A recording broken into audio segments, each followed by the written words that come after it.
Hi welcome to PSR studies. ఈరోజు TS ICET 2024 exam రాసిన స్టూడెంట్స్కి అయితే response sheet and answer key అయితే రిలీజ్ చేశారు.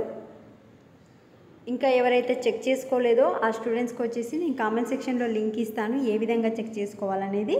సో రెస్పాన్స్ షీట్ ద్వారా మీకు ఎన్ని మార్క్స్ వస్తున్నాయో తెలుసుకోవచ్చు. సో చాలామంది స్టూడెంట్స్ వచ్చేసి మెసేజ్ చేస్తున్నారు కనుక రెస్పాన్స్ షీట్లో వచ్చిన మార్క్సే మీకు ఫైనల్ మార్క్స్ కాదు, మీకు వచ్చిన మార్క్స్ కంటే 2-3 మార్క్స్ పెరగచ్చు ఆర్ 1-2 మార్క్స్ తగ్గొచ్చు. ఎందుకు తగ్గుతాయి ఎందుకు పెరుగుతాయి అంటే ఈ టీఎస్ ఐసెట్ ఎగ్జామ్ అనేది మొత్తం 3 సెషన్లో కండక్ట్ చేశారు. 5th రోజు మార్నింగ్ ఆఫ్టర్నూన్, 6th రోజు మార్నింగ్.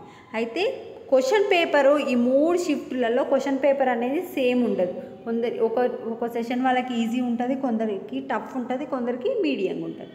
సో నార్మలైజేషన్ అనే ఒక ప్రక్రియను యూజ్ చేసి ఈజీగా వచ్చిన వాళ్ళు లాభపడకుండా, టఫ్ వచ్చిన వాళ్ళు అన్యాయం కాకుండా అందరికీ సేమ్ ఉండేటట్టు స్టూడెంట్స్ మార్క్స్ యావరేజ్ తీసి ఒక ఫార్ములా యూజ్ చేసి నార్మలైజేషన్ అని చేస్తారు.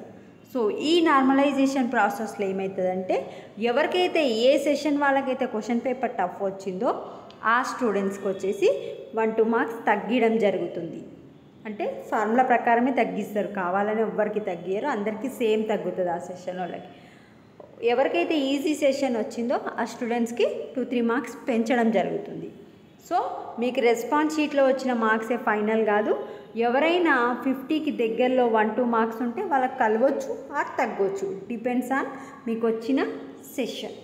సో రెస్పాన్స్ షీట్లో వచ్చిన మార్క్స్ అయితే ఫైనల్ కాదు, 1-2 మార్క్స్ డిఫరెన్స్ అయితే ఉంటుంది, ఐదర్ ఇంక్రీజింగ్ ఆర్ డిక్రీజింగ్. ఇంకా ఏమైనా డౌట్స్ ఉంటే కమెంట్ సెక్షన్లో మెన్షన్ చేయండి. వీడియోని లైక్ చేయట్లేదండి, వీడియోని లైక్ చేయండి, ఛానల్ని సబ్స్క్రైబ్ చేసుకోండి. మీకు ఎన్ని మార్క్స్ వచ్చినాయో కామెంట్ సెక్షన్లో మెన్షన్ చేయండి. Thanks for watching.